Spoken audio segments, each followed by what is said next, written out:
Bismillahirrahmanirrahim. Assalamualaikum warahmatullahi wabarakatuh. Gimana caranya biar Allah tuh ngebelain kita kalau ada yang ngejutekin kita?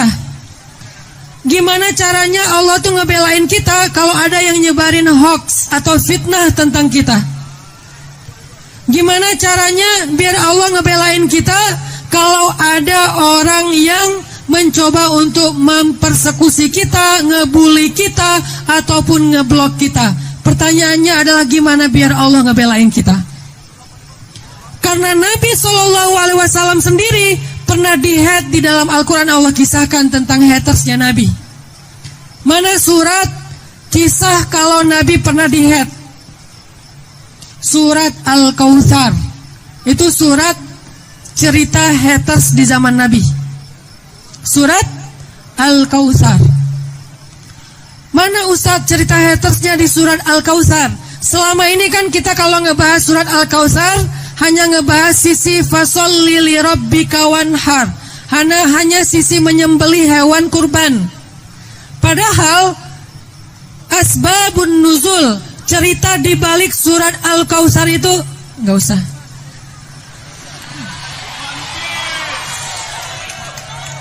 Bahaya Saya masih normal.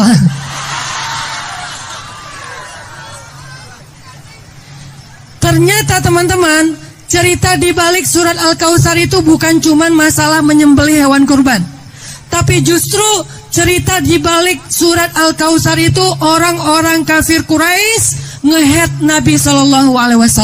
Ini saya pakai istilah-istilah anak muda biar kita kebayang.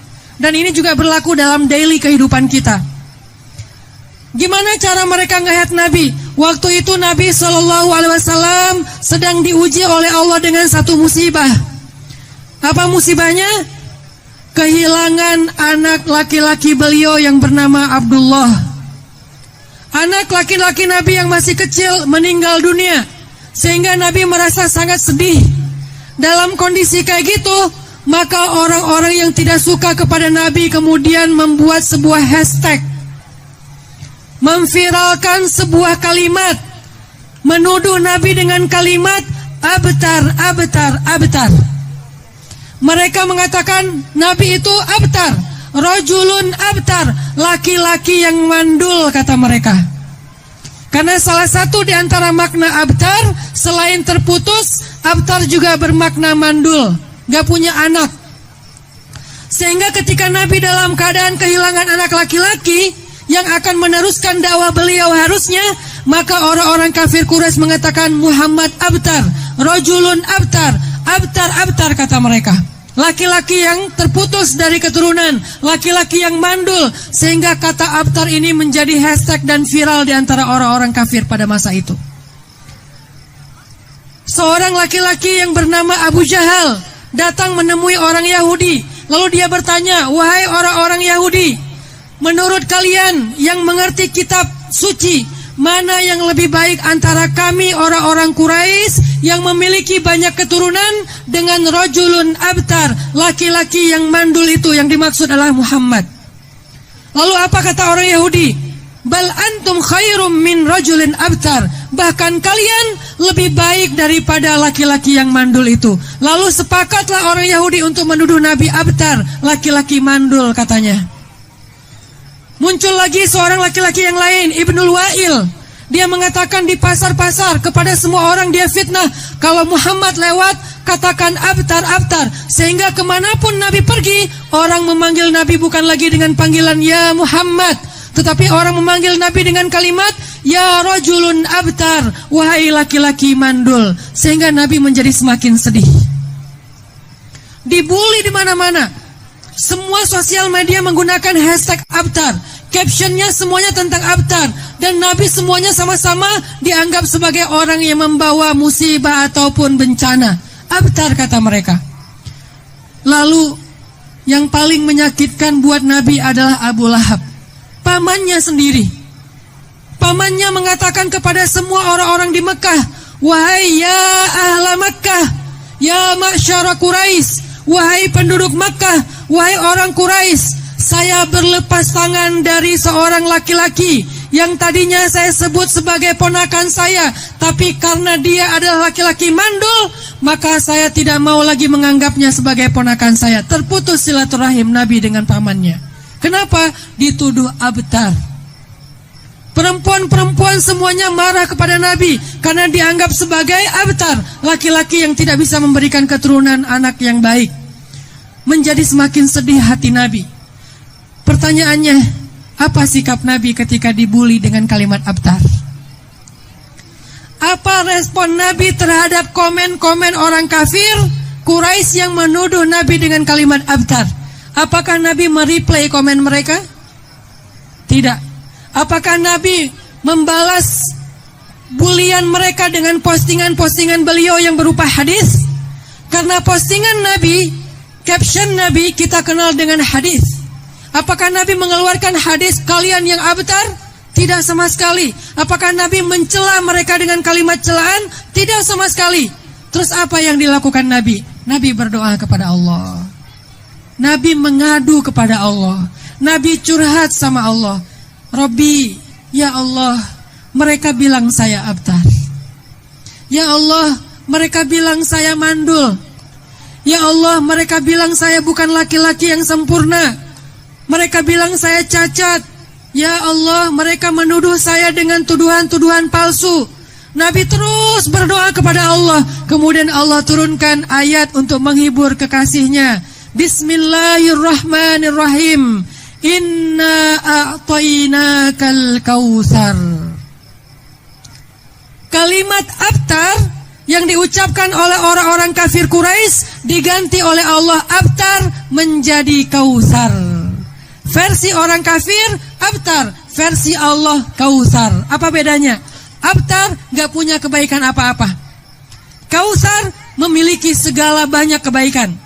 Abtar artinya terputus. Kautsar artinya tersambung dengan banyak kebaikan. Abtar artinya mandul. Kautsar artinya diberikan banyak keturunan. Sampai sekarang para habaib dari keturunan Rasulullah SAW. Artinya apa? Allah Subhanahu wa Ta'ala sendiri yang membela Rasulullah SAW. Allah turunkan ayat untuk ngebelain Nabi dengan kalimat Inna a'tainakal kautsar. Sesungguhnya kami berikan kepada engkau Muhammad banyak kebaikan. La tahzan ya Muhammad. La tahzan ya abdi. Jangan sedih wahai hambaku. Jangan sedih wahai Muhammad. Engkau tidak abtar. Engkau kautsar. Engkau dapat banyak kebaikan dariku di dunia dan di akhirat. Inna syani'aka huwal abtar. Sungguh orang yang nge-hate kamu. Syani'aka itu kalau bahasa sosial media itu haters. Inna syani'aka. Sesungguhnya haters kamulah al-abtar, orang yang mandul dan terputus dari rahmat Allah. Ini teman-teman, ayat tentang haters di dalam Al-Quran. Apa pelajarannya buat kita? Satu, hati-hati menjadi orang yang hate orang lain, baik di sosial media ataupun dalam kehidupan kita sehari-hari. Kenapa?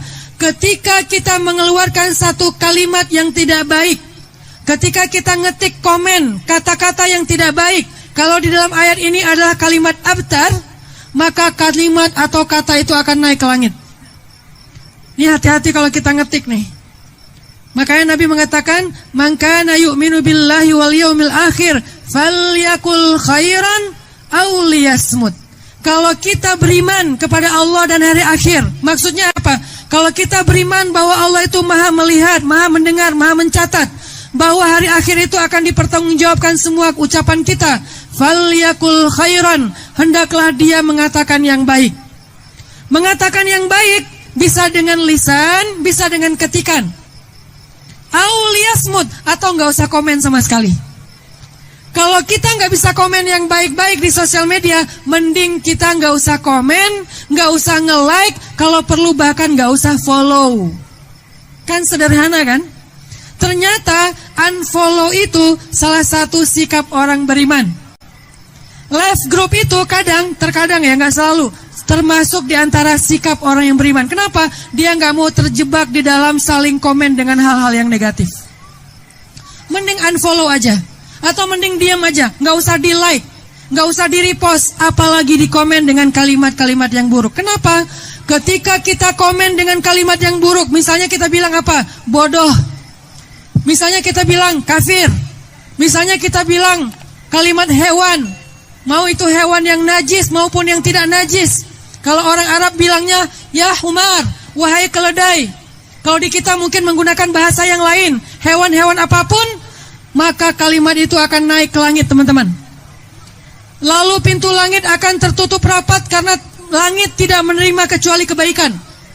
Karena kalimat kita tidak baik, maka langit akan tertutup rapat. Lalu kalimat itu akan turun lagi ke bumi, mencari orang yang disebutkan di dalam kalimat tersebut. Siapa objeknya? Maka kata ini akan sampai kepada objeknya.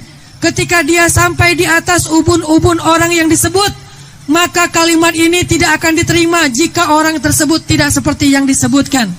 Misalnya, kita bilang orang itu adalah kafir, ternyata dia orang beriman, maka kata kafir ini tidak akan datang ke dalam orang tersebut. Tidak akan turun kepada orang tersebut. Kita bilang dia munafik, ternyata dia tidak munafik. Kita bilang dia jahil, kita bilang dia bodoh, kita bilang dia dengan nama hewan, ternyata akhlaknya tidak seperti hewan. Maka kata ini akan kembali lagi kepada orang yang menyebutkannya. Kata ini akan balik lagi kepada orang yang mengetiknya. Sehingga bisa jadi kenapa kita susah menghafal Al-Quran, karena komen-komen kita di sosial media. Bisa jadi kenapa kita nggak bisa dapat jodoh, karena komen-komen kita di sosial media. Bisa jadi kenapa kita tidak bisa dapat rezeki, karena komen-komen kita di sosial media. Kita mengatakan yang buruk untuk orang lain, ternyata keburukan itu kembali lagi kepada orang yang mengatakannya. Sehingga teman-teman yang dirahmati Allah, kalau teman-teman baca cerita Abtar, salah satu orang yang mengatakan Abtar itu adalah Abu Lahab. Dia bilang Abtar, dia bilang tabban, celaka. Lalu kalimat Abtar itu naik ke langit. Langit tertutup, tidak menerima kalimat yang buruk. Kalimat itu turun ke bumi, mencari Rasulullah. Karena yang dikatakan Abtar itu adalah Rasulullah. Ketika kalimat Abtar berada di atas Rasulullah, dan Rasulullah ternyata bukan orang yang Abtar, maka kalimat itu akan kembali kepada Abu Lahab. Sehingga ketika kalimat Abtar ini bermakna terputus dari rahmat Allah, berarti sejak saat itu Abu Lahab sudah terputus dari rahmat Allah. Ketika Abu Lahab mengatakan tabban laka ya Muhammad, celaka kamu wahai Muhammad, kalimat itu balik lagi kepada dia, tabbat yada abi lahabi wa tabb. Ini pelajaran tentang belajar bagaimana kita berkomunikasi dengan orang lain. Berlaku di dalam grup WhatsApp, berlaku dalam kehidupan sehari-hari, di jalan. Ketika kita marah kepada orang lain, kita keluarkan kata-kata yang tidak baik, sebenarnya kita lagi mendoakan diri kita sendiri dengan ketidakbaikan itu. Ketika kita mencela orang lain, kita lagi mendoakan kita dengan kecelakaan. Ketika kita menghina orang lain, kita lagi mendoakan diri kita dengan kehinaan.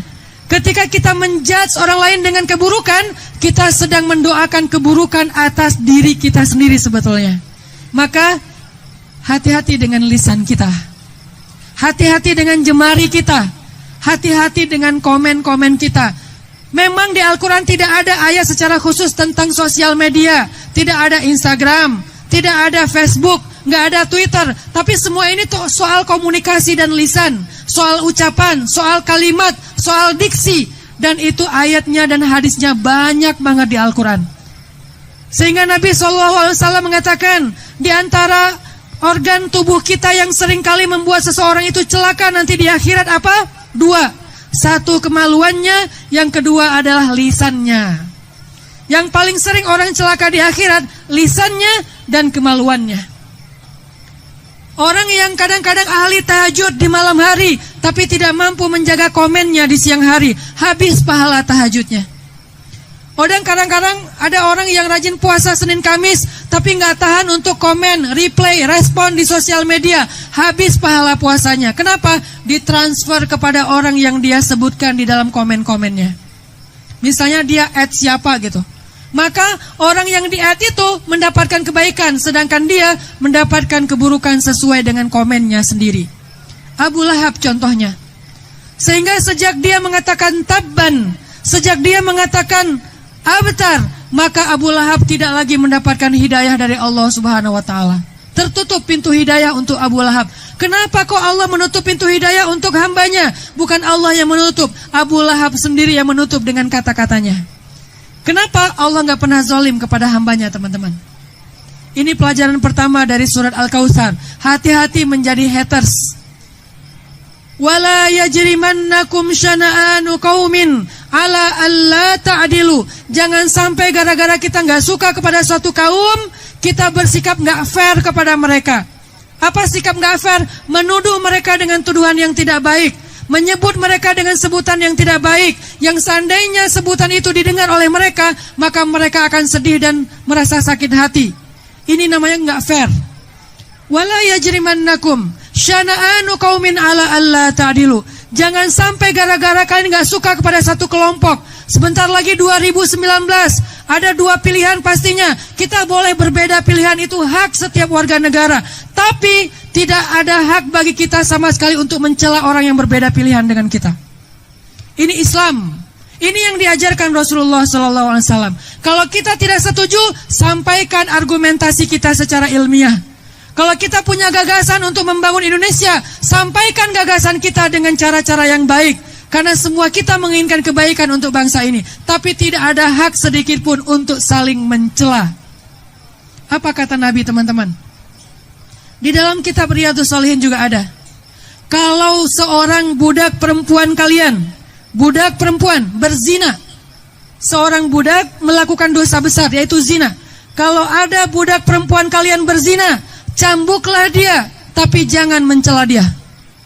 Mencambuknya hak agama, tapi mencela itu tidak pernah diajarkan oleh Allah, tidak pernah dicontohkan oleh Rasulullah. Cambuklah dia, tapi jangan cela dia. Ini satu. Kalau kemudian besoknya dia berzina lagi, maka cambuklah dia lagi, tapi jangan cela dia. Kalau dia berzina lagi untuk 3 kalinya, maka juallah dia walaupun dengan harga seutas tali. Artinya dengan harga yang sangat murah, tapi jangan cela dia. Lihat Islam. Di mana akhlak Islam sekarang dalam kita bersosial media? Di mana akhlak Islam sekarang dalam kita berpolitik? Di mana akhlak Islam kita dalam menggunakan hak-hak kita yang dilindungi oleh undang-undang? Jaga akhlak kita. Kalau orang lain memperlakukan kita dengan cara yang tidak baik, maka idfa billati hiya ahsan, balas dengan cara yang lebih baik. Baru kelihatan mana bedanya al-Islam dan yang bukan Islam. Baru kelihatan bedanya mana yang hak, mana yang batil. Baru kelihatan bedanya mana yang mengikuti Rasulullah, mana yang mendurhakai Rasulullah SAW. Tapi kalau saling balas-balasan di sosial media hanya gara-gara beda pilihan politik, berarti apa bedanya al-haq dengan batil? Salah satu di antara tokoh bangsa kita dulu, Gus Dur, pernah menyampaikan sebuah pesan yang menurut saya tuh keren banget pesannya. Apa kata beliau? Yang lebih penting daripada politik adalah kemanusiaan. Sehingga tidak boleh urusan politik mencederai dan mencelakai nilai-nilai kemanusiaan dan kebangsaan di Indonesia ini. Sama sekali nggak boleh. Kita sebagai pemuda Indonesia harus menjaga negara ini tetap bersatu, apapun pilihannya. Kita nggak boleh memaksakan orang dengan satu pilihan, tetapi kita boleh untuk menganggap orang lain tetap saudara kita walaupun berbeda pilihan. Jaga Indonesia, jaga bangsa ini. Kita hanya melalui sebuah panggung politik kecil yang sebetulnya bukan hal yang paling besar. Masih ada yang lebih besar daripada masalah pemilihan presiden. Apa? Menjaga kebersamaan dan kesatuan bangsa Indonesia. Itu lebih penting daripada pemilihan presiden. Kalau kita ingin supaya presiden yang menurut kita paling layak memimpin Indonesia ini menang, maka berlombalah dalam gagasan.